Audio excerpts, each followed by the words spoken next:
നമസ്കാരം. വനമാലിയിലേക്ക് ഏവർക്കും സ്വാഗതം.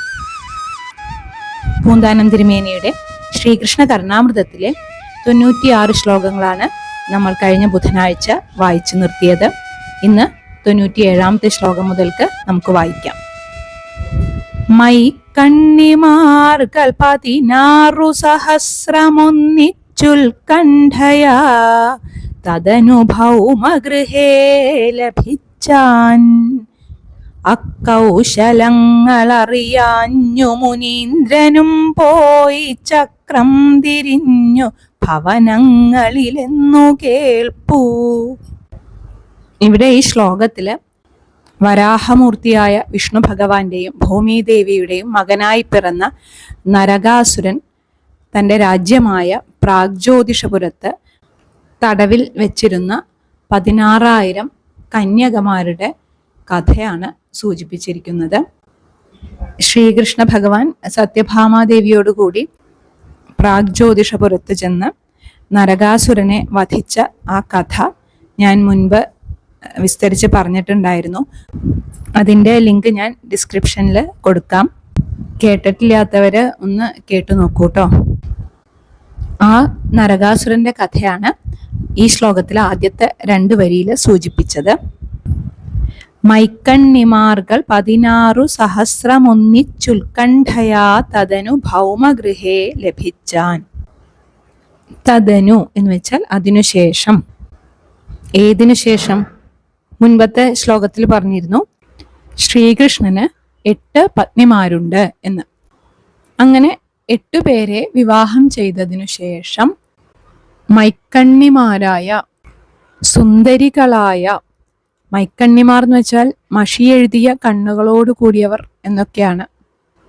ഇവിടെ സുന്ദരികളായ 16 സഹസ്രം, അതായത് 16,000 പേരെ ഒരുമിച്ച് ഭൗമഗൃഹേ ലഭിച്ചാൻ. ഭൗമൻ എന്ന് വെച്ചാൽ ഭൂമിദേവിയുടെ മകൻ, അതായത് നരകാസുരന്റെ ഗൃഹത്തിൽ നിന്നും ലഭിച്ചു. ആ 16,000 കന്യകമാരാകട്ടെ ദുഷ്ടനായ നരകാസുരന്റെ തടങ്കലിൽ നിന്നും രക്ഷിച്ച കൃഷ്ണനോടുള്ള കൃതജ്ഞത കൊണ്ടും അതിൽ നിന്നുണ്ടായ സ്നേഹം മൂലവും കൃഷ്ണന്റെ സന്നിധി മാത്രം ആഗ്രഹിച്ച് കൃഷ്ണനെ മനസാവരിച്ചു. എന്നിട്ട് പറഞ്ഞു, ഈ അസുരന്റെ കാരാഗൃഹത്തിൽ കിടന്ന ഞങ്ങളെ നാട്ടിലും വീട്ടിലും ഇനി ആരും സ്വീകരിക്കില്ല. അതുകൊണ്ട് അങ്ങു തന്നെ ഞങ്ങൾക്ക് അഭയം നൽകണം എന്ന്. ഭക്തവത്സലനായ ശ്രീകൃഷ്ണനാകട്ടെ ഭക്തിയോടുകൂടിയുള്ള അവരുടെ പ്രാർത്ഥന സ്വീകരിച്ച് അവരെ തൻ്റെ പത്നിമാരാക്കി ദ്വാരകയിലേക്ക് കൊണ്ടുവരികയും ചെയ്തു. ഇനി ഈ ശ്ലോകത്തിന്റെ അടുത്ത വരി, അക്കൗശലങ്ങൾ അറിയാഞ്ഞു മുനീന്ദ്രനും പോയി ചക്രം തിരിഞ്ഞു ഭവനങ്ങളിൽ എന്നു കേൾപ്പൂ. ഈ 16,008 പത്നിമാരുമായി കൃഷ്ണൻ എങ്ങനെയാണ് ക്ലേശം കൂടാതെ വസിക്കുന്നത് എന്നറിയാനായി നാരദമുനി ദ്വാരകയിൽ ചെന്നു എന്നും അവിടെ 16,008 കൃഷ്ണന്മാരെ കണ്ട് നാരദമുനി അത്ഭുതപ്പെട്ടു എന്നുമാണ് ഇവിടെ പറയുന്നത്. അതാണ് ചക്രം തിരിഞ്ഞു എന്ന് പറഞ്ഞാൽ ആകെ നട്ടം തിരിഞ്ഞു, അത്ഭുതമായി, എല്ലായിടത്തും നോക്കിയാലും കൃഷ്ണനെ കാണാണ്. ഈ ശ്ലോകത്തിൽ പറഞ്ഞ അക്കൗശലങ്ങൾ അറിയാഞ്ഞു എന്ന് വെച്ച് കഴിഞ്ഞാൽ ഭഗവാന്റെ ആ മായാവിലാസങ്ങള് നേരിട്ട് കാണണം എന്നുള്ള കൗതുകത്തോടുകൂടി നാരദ മഹർഷി ഒരു ദിവസം സായാഹ്നത്തിൽ ദ്വാരകയിൽ എത്തിയിട്ട് കൃഷ്ണനെ അന്വേഷിച്ചപ്പോൾ അദ്ദേഹം രുക്മിണീ ദേവിയുടെ ഭവനത്തിലാണ് എന്നറിഞ്ഞ് അങ്ങോട്ട് ചെന്ന് കൃഷ്ണനെ കണ്ടു.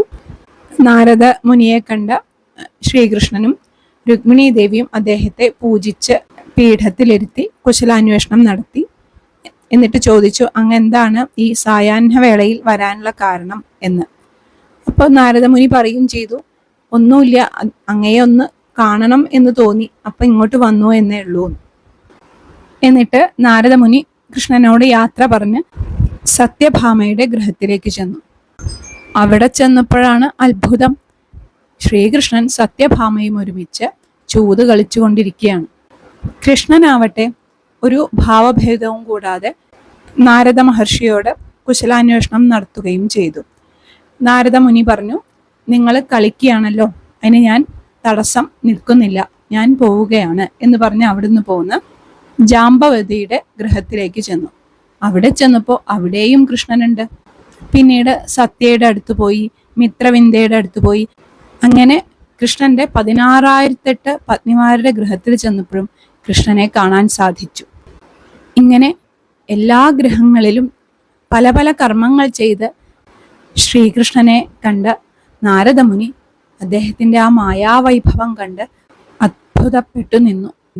എന്നാൽ രാജസഭയിലൊന്ന് ചെന്ന് നോക്കാം എന്ന് വിചാരിച്ച് അവിടെ ചെന്നപ്പോൾ കൃഷ്ണൻ ബലരാമനുമൊത്ത് മന്ത്രിമാരൊക്കെ ആയിട്ട് ഭരണകാര്യങ്ങളൊക്കെ ഇരുന്ന് ആലോചിക്കുന്നു. എന്നാൽ കൃഷ്ണന്റെ അമ്മയായ ദേവകി മാതാവിനെ ഒന്ന് കണ്ടിട്ട് പോവാം എന്ന് വിചാരിച്ചിട്ട് അവിടേക്ക് ചെന്നപ്പോൾ കൃഷ്ണൻ അവിടെ ഇരുന്നിട്ട് അമ്മയായിട്ടിരുന്ന് സംസാരിക്കുന്നു. ഇങ്ങനെ എവിടെ നോക്കിയാലും കൃഷ്ണൻ, സർവത്ര കൃഷ്ണമയം. അതാണ് ഈ ശ്ലോകത്തിന്റെ അവസാനത്തെ വരിയിൽ പറഞ്ഞത്, ചക്രം തിരിഞ്ഞു ഭവനങ്ങളിൽ എന്നു കേൾപ്പൂ എന്ന്. അദ്ദേഹം കൃഷ്ണനെ പ്രാർത്ഥിച്ചുകൊണ്ട് ഇങ്ങനെ പറഞ്ഞു, അങ്ങയുടെ ഈ മായാവൈഭവത്തിന്റെ മുന്നിൽ ഞാൻ ആകെ മയങ്ങിപ്പോയി.